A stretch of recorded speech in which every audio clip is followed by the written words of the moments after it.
So I'm reluctant to talk about Daredevil Born Again personally. And the reason is because the truth is I haven't seen the Netflix show, and everybody loves the Netflix show, and they're going to piss themselves when they find out that I haven't watched it. They're going to tell me to watch it, and I'm probably not going to watch it because that's a lot of catching up to do. For you, I think it would be a lot of homework for not a lot of benefit. Like, I mean, I loved it because I feel like it was a thing at the time. Yeah. You know, like you saw it when it premiered. It was very exciting. There was nothing really like it. It was very like a serious superhero show because you had like the CW stuff. It was like what you would want from a Batman one, where it took itself seriously. It's gritty. It told like a nice like prestige story over the course of I think it was like 13 episodes. It was everything we wanted. If you love Daredevil, it's everything you'd want in a Daredevil show. The other Netflix shows are kind of like hit or miss. Or there's my other fear is, do I have to watch Punisher? Do I have to watch Karate Kid? What are all the other ones? No, the Daredevil kind of stands alone. I think they might reference the other shows, but it's like really quick. But for me, the first 3 seasons of Daredevil, I really enjoyed them. It's all 3 of them. It's one of my favorite Marvel things, like outside of like, I don't know, Infinity War. Maybe I'll check it out someday. But I mean, look, so there are things about this new show I like. It seems like there's like a story here that somebody wants to tell. It's like, it doesn't come off as like we had to do this and, you know, quite as much. It feels like it's taking itself seriously, right?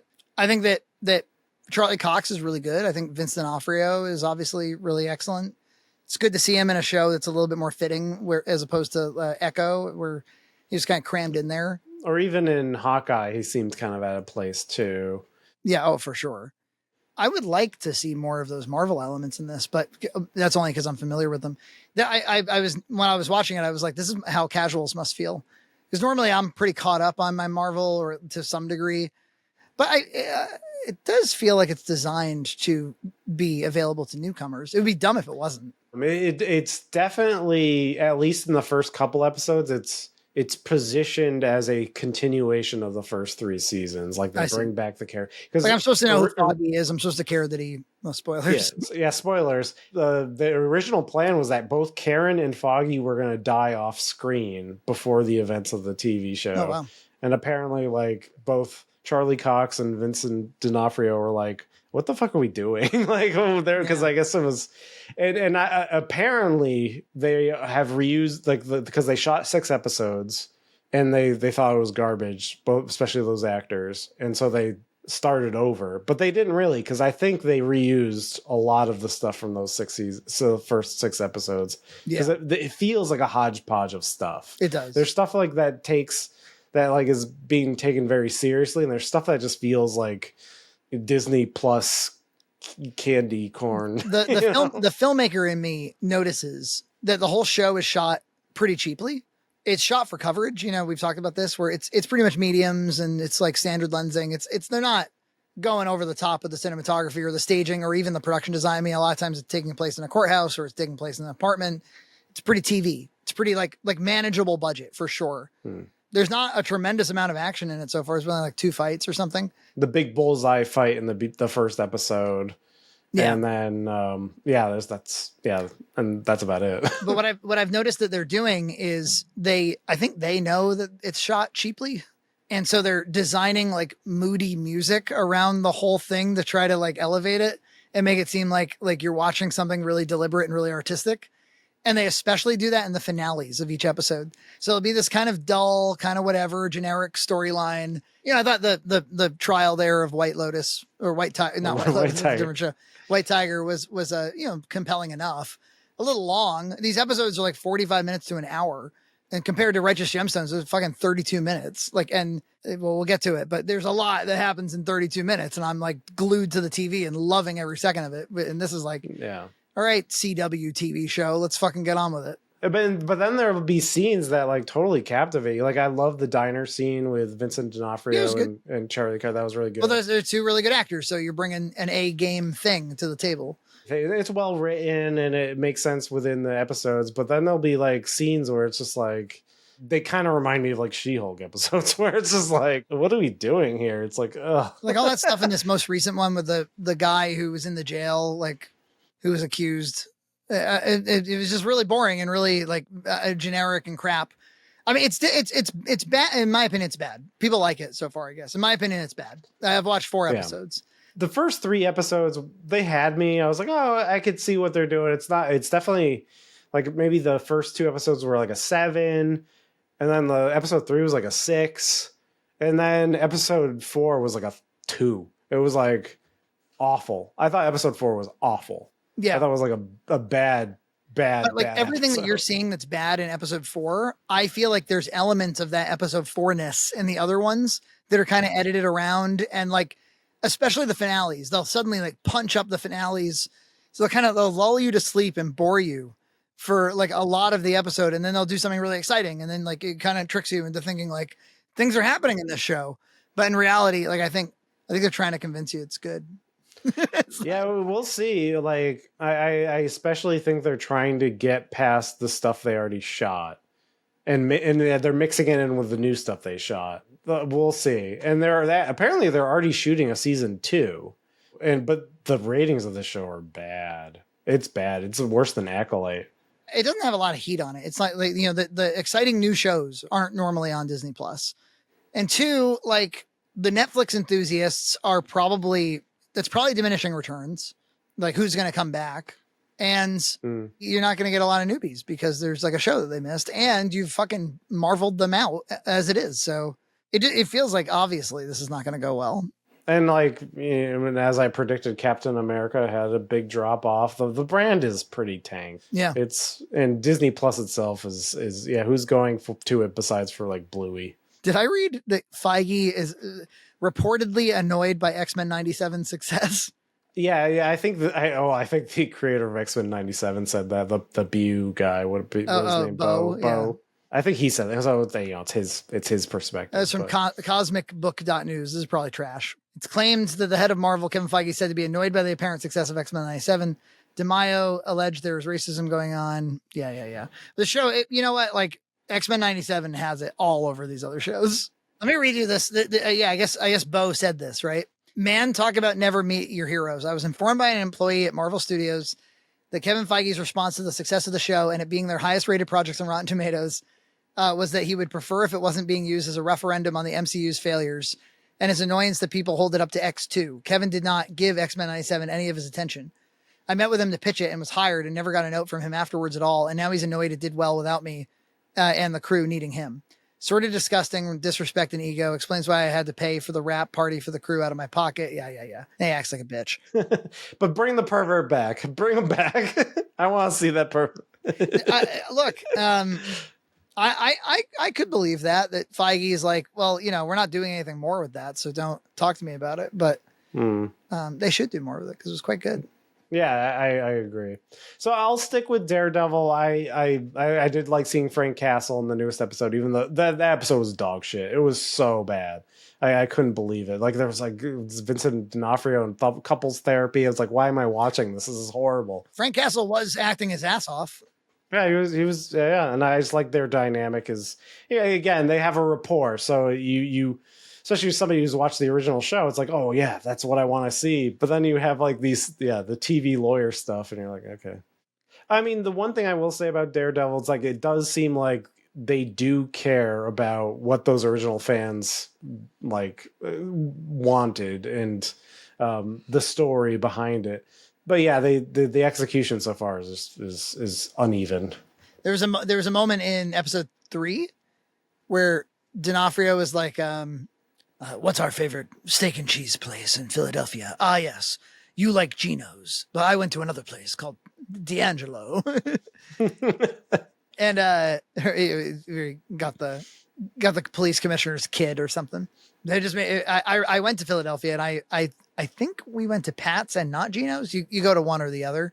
And I remember like it was me, Aaron, and Nina, and we were all like, we were 20 or something, and we were all kind of unimpressed by the steak and cheese. We're like, it's just a steak and cheese. We stopped by D'Angelo's on the way just to kind of match it up. And D'Angelo's has a better package by far. Never drive 9 hours to Philadelphia for the cheesecake. Oh, one part that did get me because it was absurd is when he he goes to the kids' school and they're singing "We Built This City on Rock and Roll." And then he goes to like the Latvian center and they're singing it in like Latvian or whatever. And that was like absurd. I was like, "What the fuck is this?" What's going on? It got a laugh out of me.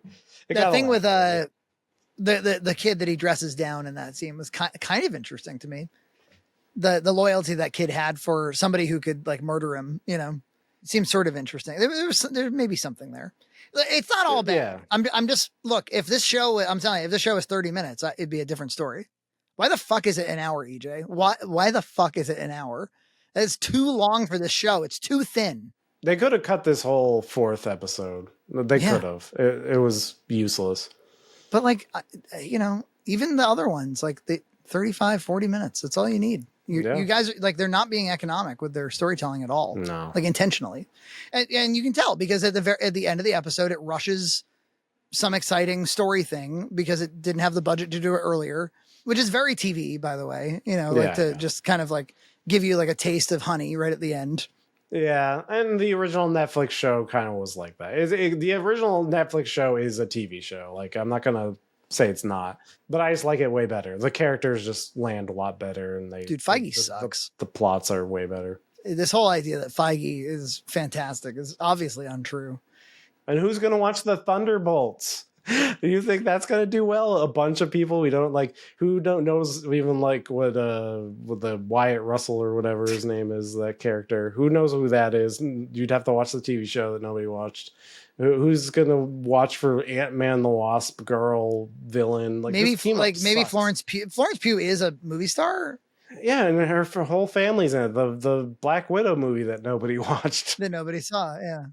Yeah, I don't think it's going to do well. I mean, if Captain America didn't do well with Harrison Ford and all the rest of it, like, and then we'll see how the Superman movie is. So there's did I talk about this on a podcast already? Probably. There, like, Gloria's been watching this Lizzie McGuire, whoever the actress was who played Lizzie McGuire. There's some movie that Hilary Duff was in that she's been watching from like the early 2000s about, you know, being in high school and, you know, it's like a teen girl movie. And she's getting to be about that age where she would rather watch stories about teenagers, you know? Yeah. When we were younger, it was like all of them were Melissa Joan Hart or whatever. Yeah. Yeah. But like this, you know, this cheeseball movie from the early 2000s, you know, this teeny bopper movie, it's shot on 35 millimeter film. It would have had a theatrical run. It would have been in a theater. There would have been asses and seats. And the movie is, you know, like has some broad appeal. It's got a movie star. Like this, you know, yeah. This feels like a movie. Yeah. It's a movie. Everything else feels like not movie. Yeah. AI up-res horseshit. Well, even like you watch like behind the scenes of like Breaking Bad and you're like, they're shooting on film. They're shooting on fucking film. I don't think film is the whole story, but I think it's definitely some of the story. Like definitely like the projection, like it is an element for sure that you're not just going to a movie theater to watch a Blu-ray because that's what you're watching a lot of the time. So then let's talk about fit slits and get out of here. Yeah, I'm fine. I'm just like looking around at all these fit slits. Righteous Gemstones, man. Season 4, spoilers. How unique is it? This group of people, this group of artists, that they're both like novel comedians, like really funny, inventive comedians, but not so high concept that they lose the broad audience. I think they're still broadly funny, probably to the average person. So, but really inventive comedy and all their, you know, Vice Principals, Eastbound and Down, Foot Fist Way. Like these guys have been really funny for a while. And also they're filmmakers of the caliber that like could win Oscars. I mean, they're like real ass filmmakers. It's got David Gordon Green in the mix and just Jody Hill. I love this Jody Hill guy. He did Foot Fist Way and he did this movie with Josh Brolin that was excellent with Danny McBride. And didn't Danny McBride, he directed the first episode of this season. And then come to find out Danny McBride is an excellent director as well. I had no idea. Because unlike most, you know, a lot of TV series, the director of an episode is somebody who's kind of following a cookbook. It's somebody who's following a pre-existing format. The executive producer normally, you know, sets that. Danny McBride is the executive producer. But the opening episode is there's no modern day element to it at all. There's none of the characters we know from the show are in it. It's like a Civil War movie about Bradley Yeah. Cooper starring as, basically an ancestor to the Gemstones, who murdered a preacher and gets inscripted into the Confederacy as their chaplain. And he has to kind of bullshit his way through a brutal, bloody war as a chaplain who doesn't know anything about the cloth, all the way up to he's part of like a brigade that all get captured and murdered, but he doesn't, because they don't kill priests, and he has to send these guys to God.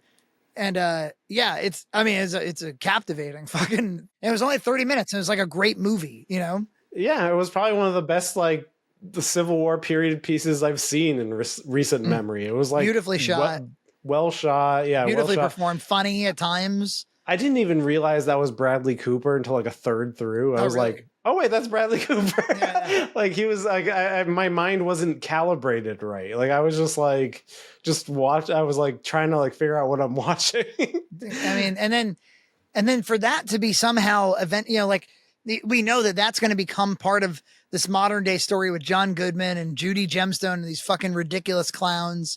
You just know you're in good hands. You just know these guys are having fun. They're being very creative, very inventive. That's exciting TV. And it's the funniest stuff in just anything out of Judy Gemstone's mouth is just hilarious. There's something about Danny McBride's characters.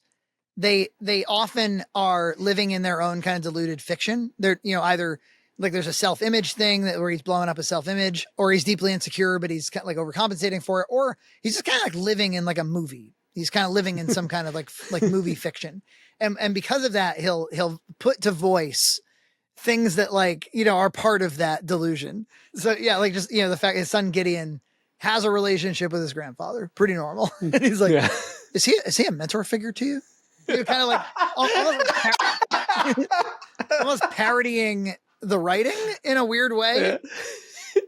But what's the motion picture where Tom Hanks is by himself? What's the motion picture where he's by himself? By himself. Philadelphia. No, not the one where he has 8. Yeah, that one, Daddy. You acting like you're in that motion picture. Just the little quirks of words that his characters always have. Just there's so actually my pastor is from North Carolina, and he was saying that he sometimes pluralizes things completely unnecessarily, like Walmarts. What? We're gonna go down to Walmarts. I feel like that's Danny McBride's from North Carolina. It's a very North Carolinian thing to do, just throwing S's all over things. We're gonna be going all up in them supermarkets. So where are our characters? So we know that the brother is out gay now and trying to kind of do his own ministry around that. Kelvin. Yeah, the prism. That's perfect. I love it. Right. Jesse is selling prayer pods with his family. That's his new grift. And Judy, what's her deal? I mean, the only thing we know is her husband is pole dancing right now. And Gideon's trying to be a preacher, but he's awful at it and he can't do sermons. And it's kind of a funny thing. It's this guy's the best at everything, but he sucks at preaching. He's going to play Jimmy Olsen, right? In the Superman movie? Yeah. I'm looking forward to I that. like him. He was one of the kids in 4 Christmases, that movie with Vince Vaughn. He was a little kid at that time. Oh. The motion picture where he's a little kid. the motion picture where he's a little kid. What's it called? Philadelphia. I should not be watching anything else, and I should be watching Register. Yeah, this makes me happy. It's amazing. It's supposed to be their last episode. Yeah, this is the last season. But hey, man, it's good to go out on your own terms. Well, what I like about the way they structure things is the last season could have been their last season. Yeah, it would have been fine. They ended the story. It was completely fine. You need to know where you're going when you write a story. You can't just be laying down the train tracks. No. Just to reference Red Letter Media again, when they were talking about that Soderbergh movie, they were like, well, it really breaks convention with horror. And so if you're, a basic bitch that wants jump scares and stuff, this isn't going to be for you. But if you're looking for something different, if you're looking for something exciting and challenging, this would be a cool movie to do it with. I was just thinking about how so often we talk about oh, I didn't watch this show because I watched the first 2 and I didn't like it. And you got to watch till episode, season 6.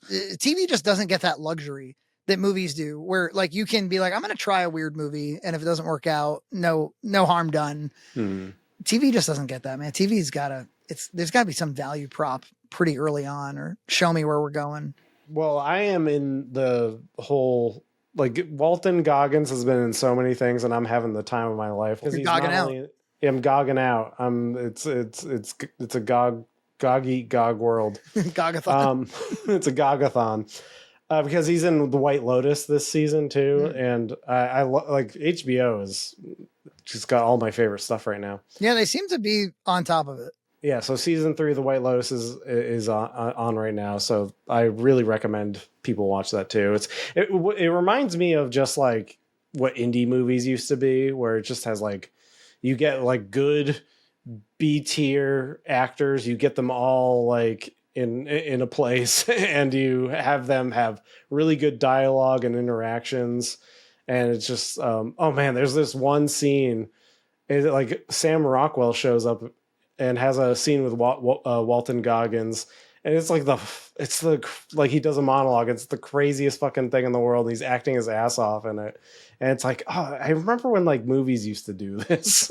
I'm hopeful that if movie theaters are dying, that chances will be taken, and maybe and part of that is the audience has to take some chances with the movie theaters and with the movies. But we need something. We need a fresh wind. We need novelty. I guess. I mean, that's what I'm looking for, because I'm older and I want something that I've not seen before. That's the trouble with media. It's like you got to show me something new. I do feel like I'm finally feeling like I have enough because there was that writer's strike, and that caused a lot of like thinning out of a lot of this stuff. Yeah, and I feel like I'm finally like, because I just watched Invincible had the 3rd season, which also has Walton Goggins in it, part of the Gogginthons, the White Lotus, and obviously Daredevil. It's like it feels like there's like been a backlog, and now all of a sudden I have a ton of shows. So the effects of that writer strike was felt for a long time. What even did they win? Minimum pay rates increased by 5% immediately with additional bumps. That's good. Okay. That's New good. bonus structure. Studios must share viewing data, such as total hours viewed for streaming shows, with the WGA. Well, can the WGA release that information, please? I would like that. I think that would be so fun. AI protections. What are they protected from? AI cannot write or rewrite literary material, and AI-generated material cannot be used as source material. So that's in their contracts. That's interesting. Writers cannot be forced to use AI, and if they choose to, it must be done with transparency and consent. That all seems reasonable to me, like something worth negotiating. Minimum staffing levels based on the number of episodes in a season were established. Is like South Park a union show? Like those guys should be allowed to have whoever the fuck they want in their writer's room. Yeah, that's true. Addressing the growing issue of mini rooms, small writing teams with long hours and limited pay. I don't see how you can require this. There must be many writers. I don't get it. And they all have to be well paid. And does many writers make a good show? I'm not sure. There's some shows that only have one writer. And again, I mean, do well paid writers equal good shows? That's another question. No. I mean, that's the big question. It's like, because I'm pretty sure the White Lotus is written by one person. I could be wrong. Right. And that person, if they're bringing in cash, then pay them well. Improved health and pension contributions, fine. Script fee for screenwriters. Screenwriters now receive a second step payment for rewrites or additional drafts, which previously had to be negotiated separately. That makes sense. Like put that in the pay structure. Well, that's it for me. So I'm working my balls off on the Cannibal the Musical retrospective. Oh, can't wait. I have 40 minutes of an hour and 5 edited. So no promises, but I think early April you will see a nice big, delicious, beautiful, juicy Cannibal the Musical. Everybody likes your and people were sharing in Discord your Lord of the Rings scene breakdown there. Oh, yeah. And people like your little breakdowns, analyses, and this analysis. This one's big, man. This is like you would need a decade or more of like casual knowledge about all things Trey Parker to be able to put this together. Because also there's a lot of there are references to like very obscure media throughout this, media that I cannot find online that I do have on DVD that I'm getting in the best possible source. And so there's original music written by Dan, acoustic guitar covers of all the main songs. It's it ought to be a niche video essay for the ages. Like it's high effort and high a lot of thought. I've noticed, here's something kind of interesting that I want to get your take on. Have you noticed that some YouTubers who do video essays or whatever, not all of them are scripted? They're still voiceover and they're clips, but they're like they seem to be speaking extemporaneously. And I'm like, I can't, not if I want to actually structure. I could never do that. Never. Like Jason does that sometimes where he's just like, and it sounds good. Like it sounds like natural. Well, like how can he ensure that like all the Madden video will match up with what he said? Is he following an outline? Like how does he make sure he's not stuttering, that he's not saying ums and ahs? Yeah. I feel like if this was not scripted, it would be 3 hours instead of 1 hour. But anyway, it's tight. It's tight as a drum. It's actually so tight that sometimes I have to loosen it up a bit because you kind of do need breaths and pauses. And I have kind of like an instinct to tighten it up too much where it's like, well, a little bit of salting. So you need to like loosen it some. So it has kind of like a chill vibe to it, but and it's 95% very positive about Trey Parker. I'm a big fan, but there's some criticisms in there. Like he definitely mistreated his girlfriend from that time. And that's kind of part of this whole story because she was the star of Cannibal. And so there's some stuff in there. It should be very good. Yeah, I think it's going to be relevant to a lot of people's interests. And I think even beyond the scope of this channel, I think it's going to do very well. I would like it if people who see it could share it with like Blu-ray forums and Reddits and, all the kind of like special interest stuff that might touch all those communities. Cause there's not a tremendous amount about Cannibal the Musical on YouTube. There's a movie snob or film snob, the guy from Channel Awesome. He's got one that's got like 50,000 views. And I'm sure nobody bought the UMD or whatever. Yeah. Cannibal the Musical. I got like beautiful cinematography of the UMD. Oh, sweet. I've got every release on DVD. I've got in-depth opinions about the menus. Like I feel very good about the menus on the 2000 DVD and I feel very poorly about the menus on the 2008 DVD. And I break down why. This is awesome. Yeah, it's very geeky, like highly geeky. This is gonna be good. It's gonna be good. Some people are a little bit like, oh, I look forward to when you do more of your regular content. But I'm like, just please wait. It's gonna be good. I'm working hard on it. It's gonna be good. Yes.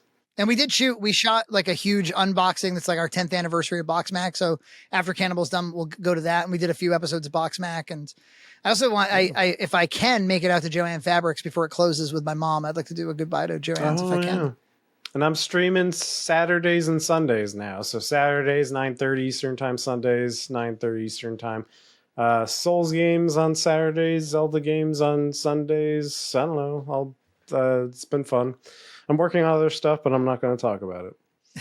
Well, we all know that there's a Wii video somewhere in there. I don't even want to talk about it. But yes, we know. I just want you to know that we know. Okay. All right. I'm working on it. Noted. I just dropped. Subscribe to Red Cow Entertainment on Patreon for full episodes every other week.